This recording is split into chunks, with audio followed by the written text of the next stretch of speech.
মরিচ ছিল না, পেঁয়াজ ছিল না, সেগুলো নিয়ে আসলাম।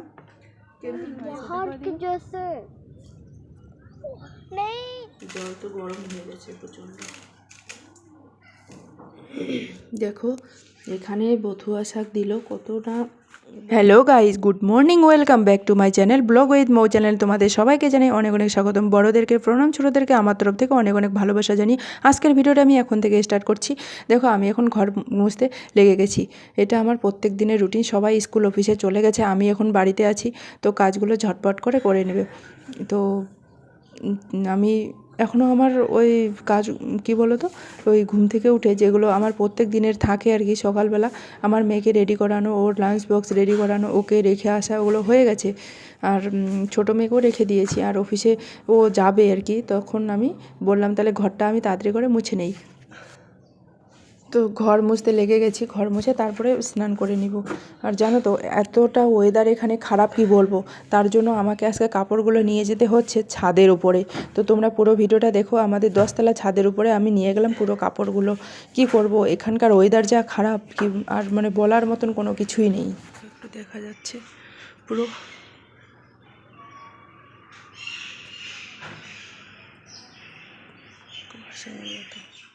বাইরে। এখানে দেখো নেটটা লাগিয়ে দিয়েছি, না হলে এত পরিমাণে হাওয়া আসে। এটা লাগানোতে, এই ব্লু কালারে এটা লাগানোতে অনেকটা হাওয়া প্রোটেক্ট হয়েছে। তো চলো বাইরেরটা মুছে নিতে নিতে তোমাদের সঙ্গে একটু কথা বলে নিই।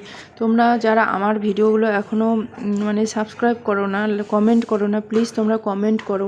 কমেন্ট করা কেন ছেড়ে দিয়েছো দিদিভাই? তুমিও কমেন্ট করবে, সবাই কমেন্ট করবে।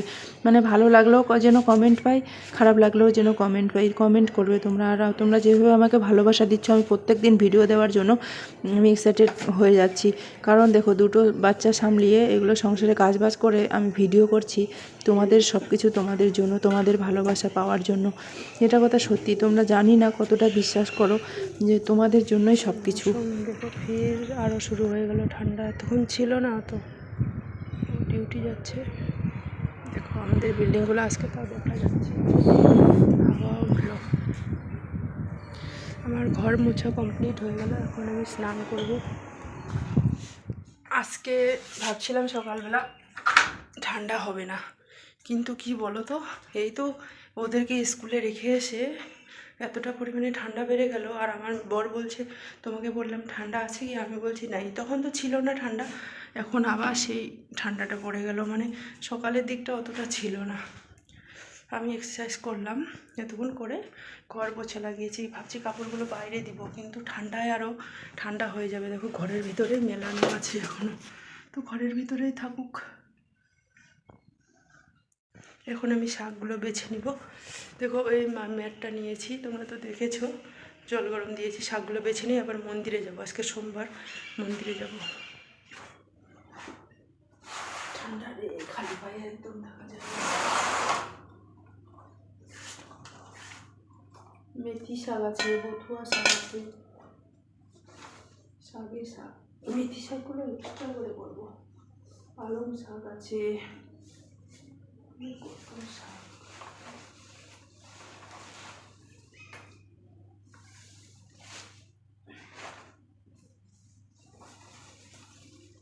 এই শাকগুলো বাছাবাছি করতে, বাছাবুছি করতে। এবার 3 রকমের শাক, বথুয়া শাক।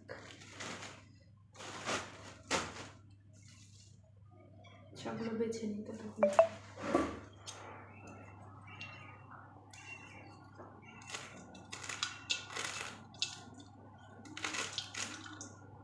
কেটে নিচ্ছি। এখন জল তো গরম হয়ে গেছে প্রচণ্ড।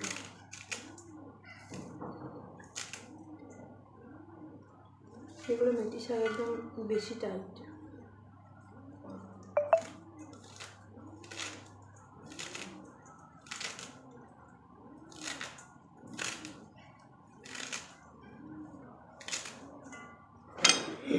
দেখো এখানে বথুয়া শাক দিল, কতটা একদম ভালো লাগছে। কি বলো তো, বথুয়া শাক তো আমাদের ওখানে এখন অ্যাভেলেবেল, আর এখানে বথুয়া শাকের খুব দাম।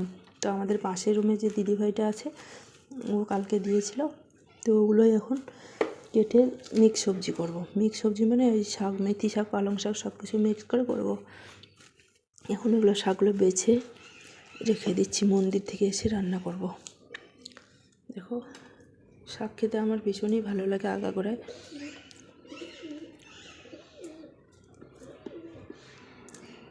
এখন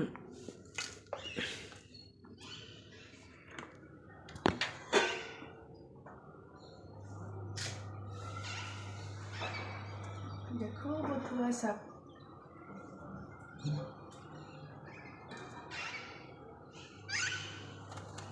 এক গামলা হয়ে গেল বথুয়া শাক। বথুয়া শাক না, সব শাক মিক্স আছে।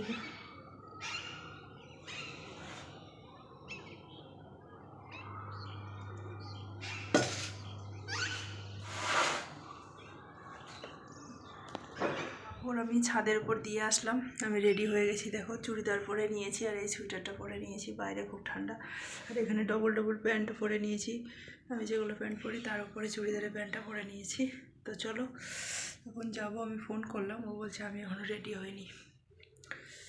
চলো দেখো মন্দির থেকে এসে একটু লাইট করলাম আর এই পিঠে করে খেলাম। দেখো আর অর্ধেকটা পিঠে রয়ে গেছে। আর না শাকটাও ততক্ষণে হয়ে গেছিলো। এখানে মিক্স শাক করেছি আর কি আমি, মিক্স শাক মিক্স। আর এখানে ফুলকপি আলুর তরকারি। আর এখন 12:30 বাজে, আমার মেয়েকে নিতে যাবে, ভাতটা হলে দেরি হয়ে যাবে। তো ভাবছি ওকে নিয়ে আসি আগে।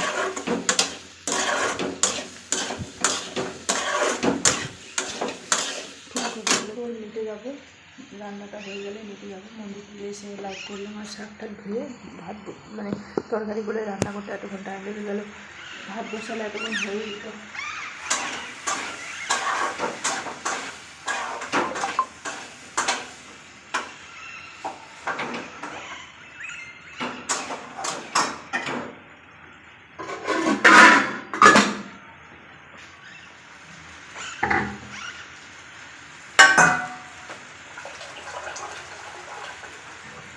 রান্না করতে করতে দেখি কিচেনের নলকাটা আছে না, ওখানকার যে পাইপটা আছে, পাইপটা একদম ফেটে গেছে, জলগুলো এদিক দিয়ে পড়ে যাচ্ছে।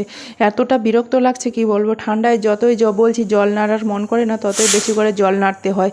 তো চলো আমি এদিকে রান্না করছি, রান্নার তালে ব্যস্ত হয়েছি, আর এদিকে জল পরে একদম ভেসে গেছে। তোমরা একটু পরেই দেখতে পারবে আমি ওদিকে চলে গেছিলাম। তো এই দেখো আমি রান্না করতে করতে ওদিকে আমি ধ্যানে দিইনি, এদিকে জল একদম পড়ে নিচে পড়ে ভেসে গেছে। তারপরে দেখো সবাই মিলে একটু স্কুল থেকে বাচ্চাকে নিয়ে এসে সবাই এখানে গ্রাউন্ডে বসে, এটা আমাদের পার্ক, এখানে সবাই বসে। আর এখানে সবুজ সবুজ ঘাসগুলো কত সুন্দর হয়েছে। আমরাও এখানে বসে আছি একটু আধা ঘন্টার মতন বসে, তারপরে রুমে চলে যাব। কারণ ডিউটি থেকে চলে আসবে, তখন আর এখানে থাকা যাবে না, তখন খাবার টাবার দিতে হবে। তো এখানে একটু বসে আছি। আমরা রোদ্রে বসে আছি, দেখো এখানে কত সুন্দর ঘাস, দেখো। সকালবেলা ছাদের উপরে কাপড় দিয়ে চলে গেছি, আবার আসলাম কাপড়গুলো দেখতে, যে কাপড়গুলো কেউ যদি মানে তুলে অন্য জায়গায় রেখে দেয়। এখানে এরকমই করে, টার বাঁধার সময় কেউ করে না, আর যদি এখানে টার বাঁধো বা কাপড় দিয়ে আসো, তখন কাপড়গুলো সরিয়ে নিজেদের কাপড় এরকম করে দিয়ে দেয়। তো খুবই বিরক্ত লাগে। দেখো আমি 10তলা ছাদের উপর চলে আসলাম।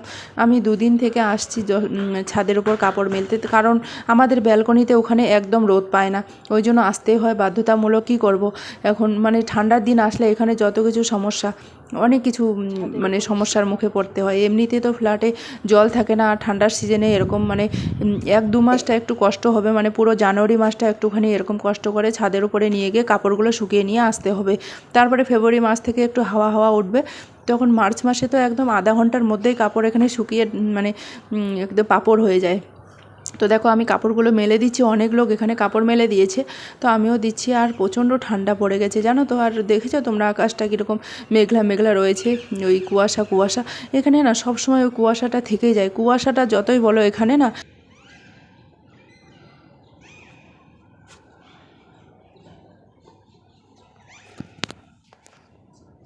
দেখো কাপড়গুলো ওখানে শুকাতে দিয়েছি।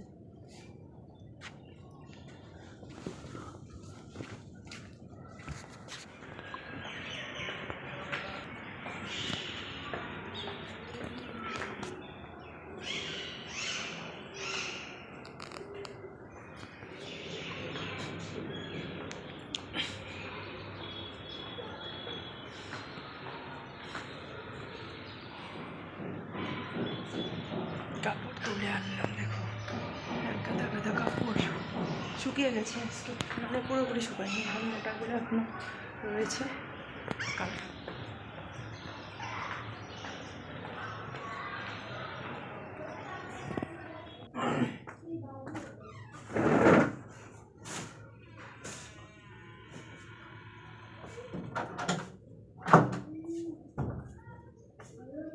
কাপড়গুলো ফাইনালি 2 দিন পরে শুকালো। আর আজকে মন্দিরে গেছিলাম যে এই জামাটা পরে, তো ওই জামাটা পরেই আছি। দুপুরে ভাত খাওয়া হয়নি, আমি পিঠা খেয়েছিলাম, ওই জন্য ক্যান্টিন গেছিলাম। ক্যান্টিন থেকে মরিচ ছিল না, পেঁয়াজ ছিল না, সেগুলো নিয়ে আসলাম। ক্যান্টিন গিয়ে ওখানে আধা ঘন্টার মতন, তারপরে ছাদে গিয়ে কাপড়গুলো নিয়ে আসলাম। আবার একটা বান্ধবীর ঘরে গেলাম, আর এটা চার্ট পেপার একটা নিয়ে আসলাম। এটা বলে চার্ট পেপার আমার মেয়ের, এত বড়।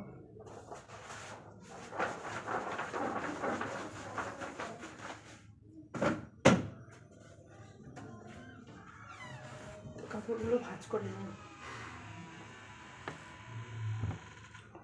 2 দিন পরে কাপড় আজকে শুকালো।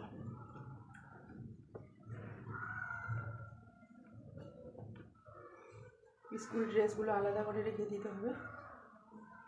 এখন 5:30 বাজে, ভাবছি ওয়াকিং করতে যাব, তো ভাবছি এখন আর যাবো না, 2 দিনতে যাবো, তখনই একবারে ওদিকে 2-3 চক্কর মেরে চলে আসবো। আজকে রোদ উঠেছে তো একটুখানি ঠান্ডাটা কম আছে।